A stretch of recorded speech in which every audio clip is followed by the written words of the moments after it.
Okay, so we might get started. Welcome to Wellness Wednesday. My name is Louise King. I'd like to start by saying thank you to each and every one of you for taking some time out of your day to come down and have some lunch and be part of the community here at Number 1 Martin Place. Last week we looked at boundaries and vulnerability. I can see some people in the crowd here who were here for that. I feel like that's relevant because when you talk about fitness and your fitness regime, you often have to say no. No to work, no to friends, no to family, so that you can make sure you fit it all in. So I'm not the expert in fitness, so I'm not going to talk any further about that, but I'm going to introduce you to Beck Rowe. So Beck has worked alongside the AFL, the NRL and Tennis Australia. She's a sports physiotherapist, and I feel like we're really lucky to have her here today. If you've just arrived, don't be shy about coming and sitting in the front row. As I said, there has to be a front row. I know everybody hates it, but we're very kind, lovely people here, and there's nothing scary about sitting there. So, all right, so I'm going to, if we could just give Beck a round of applause, and we'll get started. Good afternoon. Thank you again. I think that was a very kind introduction. So I am a sports physio. And I always like to say when I introduce myself as a sports physio that there are quite a lot of assumptions that people tend to make about us and our career. One tends to be true, which is that we get to massage attractive footballers some of the time. But two that aren't so true for me are that we are always really into sport and really good at exercising. So for me, up until I was about 18, I'd never stepped foot in a gym, and I was extremely uncoordinated and terrible at sport. So the first time I ever started exercising was after I had a car accident. And these days, I can't go a day without exercising. So I'm really passionate about talking to people who either have never really done much in fitness before, or perhaps are people who want to work on improving their fitness routine for themselves. So I think this particular topic, which is going to be covering the latest evidence in fitness, covering off the latest evidence in fitness is really pertinent for most of us in this current age. So we've got Instagram models trying to tell us how we should be working out, we've got health blogs, we've got diet industries that are booming but not really giving us any results, so it can get quite tricky. Often we go to the gym and there's a PT who's telling us that we need to be crawling around on the floor like a bear, and then we turn on the Today Show and they're telling us that all we need to do is strap on a vibrating belt and the fat will simply melt away. So for some of us it gets so overwhelmingly confusing that we end up just sitting on the couch in the evening and drowning our sorrows with an episode of Married at First Sight and a bottle of Pinot. But fortunately, I'm here to tell you that there is a solution, and it doesn't take 4 easy payments of $49.99. And that solution is science. So fortunately for all of us, there is a lot of money in the fitness industry, and that may not surprise you if you've ever been into a gym and potentially signed up for a membership that you never used, or seen the amount of advertising that goes on in the fitness industry. As a physiotherapist, I'm particularly passionate about science, so we try and make sure everything that we recommend and everything that we do is really evidence-based. So what I'm going to try and cover today are a couple of the things that are the most evidence-based when it comes to making the most out of your workout program. So I've got for you today 3 principles of fitness, which I'm going to run through for you. Obviously, I've only got 10 to 15 minutes, so we're going to just cover only the 3 main things that I think are the most prevalent in the evidence of research at the moment, and also the things that hopefully you'll find the most helpful to take away. So, number 1, sounds extremely obvious, but it's to know what your goal is. And I think for a lot of us, this sounds like something that, of course, yes, I'll set a SMART goal and try and run a marathon, and it's as easy as that. But I think what a lot of us forget to do is to actually sit down and figure out what it is that we want from our fitness. So fitness can give us improvements in almost every aspect of our lives. So it's worth actually taking the time out and sitting down and thinking, what is it that you want out of your workout? Maybe you just want to lift really heavy things and get massive. Or maybe you want to improve your functional strength. So you can do things like make the bed or do something like carry the shopping without increasing your risk of injury or having a lot of difficulty doing it. Perhaps you want to improve your fitness and your energy so that by the time it gets to 3 p.m, you haven't relied on 6 almond lattes to get you there. Or maybe you're a bit like me and you're that sort of perfectionist personality type who actually needs to take some time out of their day and use fitness as a chance to calm down the nervous system. Or, and I would say this is what I would like to get out of my fitness, perhaps you want all of the above, plus you also want all of the research evidence-based things that exercise provides us, such as improving our immune system, reducing our risk of Alzheimer's, cardiovascular disease, and even cancer, and maybe the most importantly, improving the longevity of our lifespan so that we can all stay around until Elon Musk has invented robot bodies so we can live forever. So this brings me to principle 2, which is to make sure that you are getting bang for your buck when it comes to your exercise routine.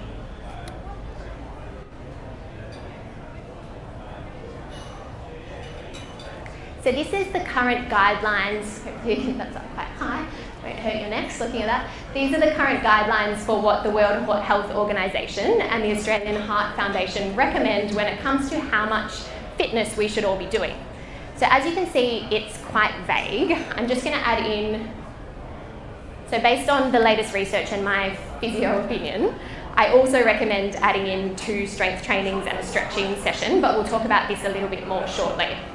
So when it comes to these top 2 sections, what this is really meaning, I can talk to you more about heart rate and all specific things if you like later on, but basically moderate intensity exercise is the exercise that you're doing when you start to feel like you're struggling to have a conversation, but you can still carry it on. So you're breathing heavily, but you can still say a short sentence.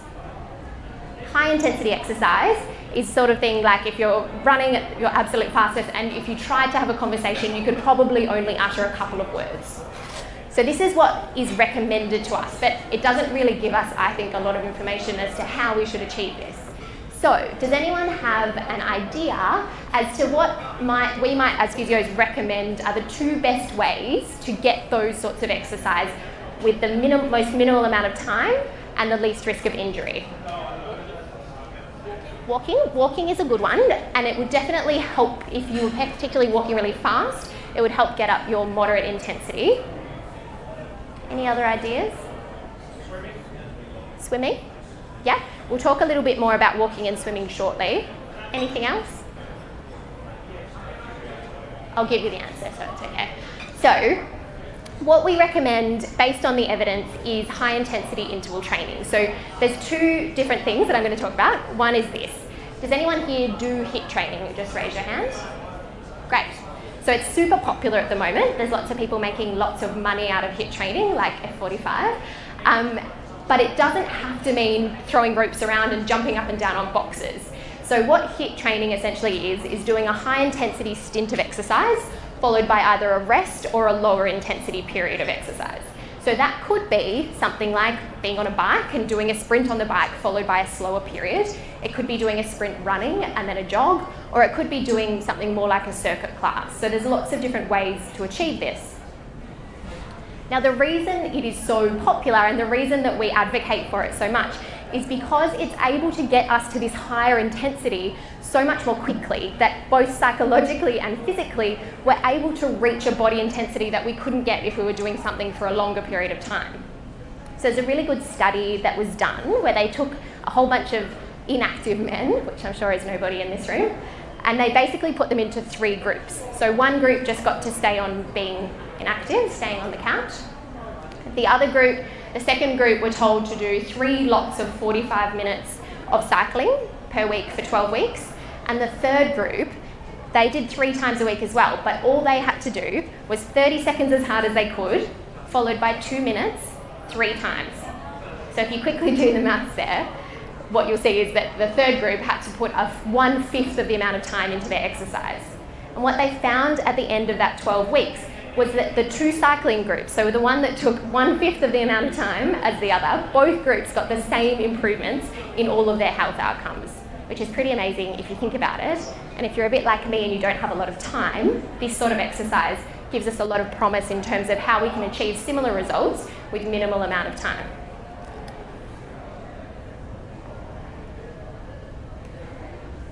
So the second type, which actually coincidentally has a lot of crossover with HIIT training, is what we call functional training. Has anyone tried functional training here before? Yeah? So functional training is essentially doing movements in an exercise scenario that are similar to the movements that we need to be able to do in our everyday life.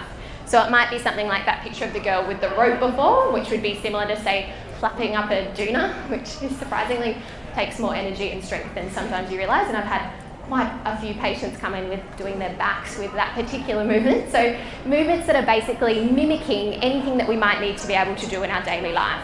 So something like a plank would not be considered a functional movement because there's not too many times in our lives where we need to brace on all fours for extended periods of time. But something like a squat would be a functional movement.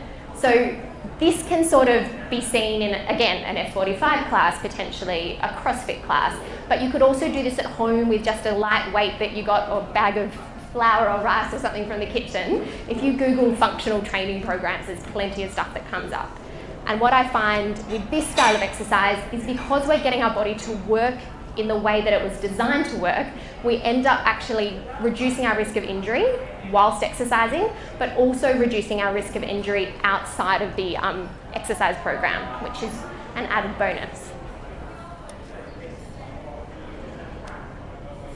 So, going back to our recommendations, so we've sort of talked a little bit about the ideal way of getting those top two areas, but a lot of you in this room might be avid runners.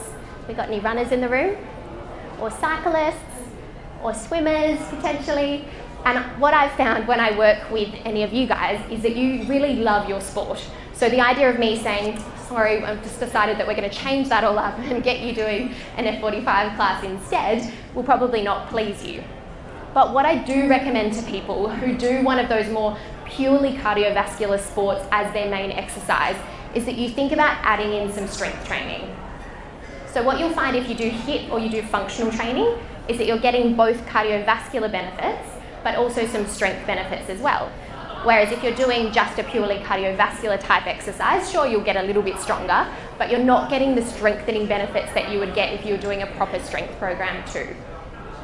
So what we know about strengthening, particularly for women, postmenopausal, I won't make anyone put up their hands for that one, but your bone density does start to decrease as we age.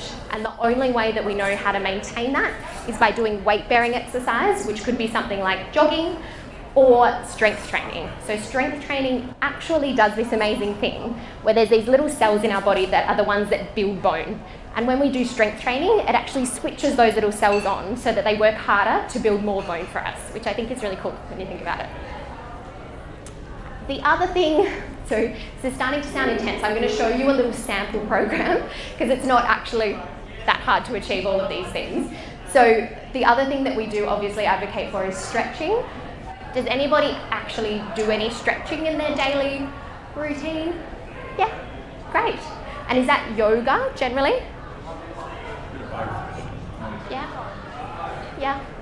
So often people use yoga as their stretching, which is fine, and as long as you are dedicating yourself to doing kind of 1 or 2 sessions of that a week, that can form a nice part of a stretching routine. But it doesn't need to be an hour of concentrated stretching. All it needs to be is spending 5 to 10 minutes a day, which is really not a lot of time, and probably less time that you spend scrolling through any of your favourite apps on your phone. You could even do both at the same time if you wanted. That amount of time will give you what you need in order to just keep your body as supple and mobile as you can, so you can keep exercising and also remain injury-free. If you're not sure what your body needs in terms of stretches, it's worthwhile going and seeing either a really good personal trainer who knows what they're doing, or a physio or an osteo or whatever sort of health professional you usually see for those sorts of things. So this is just a little sample of kind of, I guess, what my week would look like. We are all so different. I'm going to talk a bit more about that in a second. So it doesn't need to reflect something like this. But what I've tried to include on this is just a couple of those HIIT type cardio sessions which could be made up of bike, which would load our joints a little less if you know you've got knee problems or what have you, and then maybe some running if your body tolerates that. A couple of strength circuits, which might come in the form of a strength routine at home or potentially going to a strength class, and then a little bit of stretching, yoga or what have you that gives you that relaxation element as well. So this is by no means a recipe, but something like this, making sure that you incorporate a little bit of each of these things into your weekly routine will mean that you're getting the most out of your health and wellness program.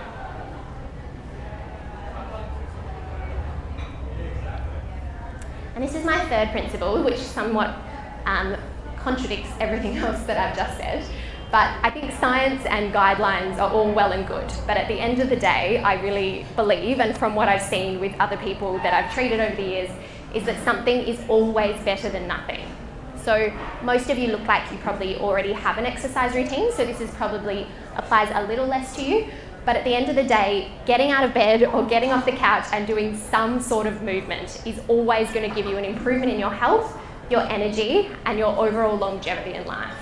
So thinking about this, if perhaps you're someone who's never exercised before, that might look like a 10-minute stretching routine in the morning or a 10-minute walk at lunchtime. It doesn't need to be massive. The same for someone who's injured, like previously when I was unable to exercise because of injury, I just started really small. And what we know with behavioural change science is that if you continue to do something, even something small, day after day after day, gradually it becomes a habit. So start with 30 days and then gradually follow up on that, and eventually it becomes something that's part of your life and you begin to actually crave it.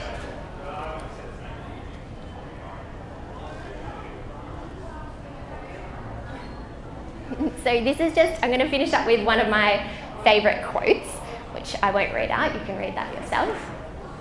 But essentially, what I want to leave you all with is the idea that at the end of the day, it doesn't really matter what it is that everyone else is doing to exercise. What matters is what you want to get out of it and how you want to change your life for the better perhaps through fitness or maybe through one other modality of health and wellness. And sitting down, and if you can sit down today and just write down one thing that you're going to change and try and do that every single day for the next 30 days, you'll be really surprised at how much of a difference it makes to your overall health and wellness. I think that's all from me. So if you've got any questions, feel free. Also, my email's up there, so if you happen to have any questions that are a bit more specific about yourself, I'm happy to give you some advice as well. Beautiful, thank you, Beck. Does anybody have any questions for Beck?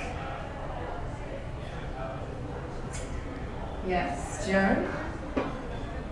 Just with you're talking a lot about hip principles and everything. Yeah. And of which really high intensity, really good exercise. Yes. But with it, you're talking a lot about deconditioning the population. Yes. And I think some of the papers that are out there miss half the story. Yeah. And putting deconditioned people, telling them to go straight into a HIIT program, it's 45 minutes. Yeah. No matter how much you tell people to come in warm up, loosen up, most of the people here ride desks for a living. Yeah. You know, to jump straight from the Totally. sides on their arse, sorry, on their backsides into a HIIT class. Yes. Isn't that asking children, like, could we maybe focus more on building strength of the mental structure through the bones and the joints first, and then transition into some more high intensity training? Yes, 100%. And I guess that's where, when we say high intensity, that's why I'm careful to specify that that's just what it is for you. So for some people, high intensity, being breathless, might just be going for a walk and speeding up the pace a little bit. And certainly we always recommend starting nice and slowly. And I teach clinical Pilates and those sorts of forms of exercise that are really focused in on form and technique and making sure you're doing the movements correctly, or potentially doing the same thing with a good trainer in the gym is vital if it's the first time you're exercising. But for some people, even the idea of going into a gym is too much. So I always say just start with a little walking program that just gets you out the door and gets you moving and helps you to realise the benefits of exercise, because even a 10 to 20 minute walk a day can start to show you, because a lot of it's so psychological, and I can say this is the perfect thing to do, but at the end of the day, if people aren't motivated or they feel like they're a bit too anxious around the concept of exercise, it can be really hard.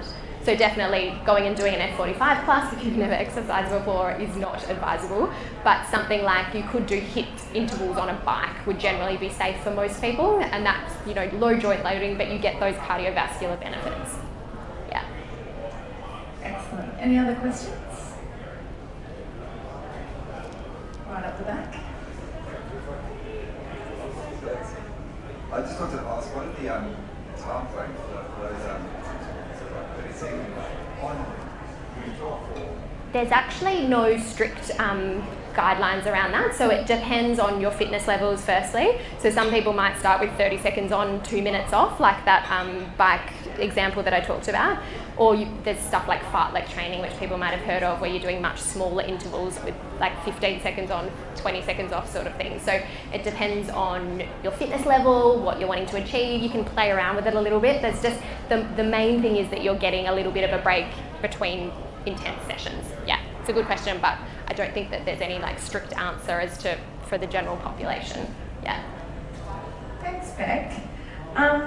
So I want to, before we give Beck a big round of applause, I just wanted to let you know that next week at Wellness Wednesday we have, it's International Women's Day next Friday, and we have, it is shining right in my eyes, so I'm going to bring it on. We have Wendy Colasso coming in. So she was a director at Amex and worked really very hard and made it right up to the top until she crashed and burned, had a massive burnout, and ended up having to take a year off work because she wasn't respecting her health and her wellness and her boundaries around work-life balance. And she's now back. She's the principal of one of the biggest insurance firms here in Australia, but she has very clear boundaries about how to do that sustainably and get into leadership positions with a healthy respect for work-life balance. So I really invite you to come along next week. It's not on the app yet, but it will be by Friday. And I think the message applies to men and women. So just because it's International Women's Week, don't feel like you can't come along if you're a man. So that's the only kind of, you know, notice piece that I've got for next week, other than the fact that we also have yoga classes here on Tuesday. So if you do struggle to get out and do your exercise each week, book into the yoga on Tuesday. And other than that, I'm going to send everybody Beck's contact details as well. So if you want to ask her any further questions, come up now. I'm sure she'll stay around for 5 or 10 minutes. Or you can absolutely contact her after today. But thank you so much for coming, everyone. Let's give Beck a round of applause.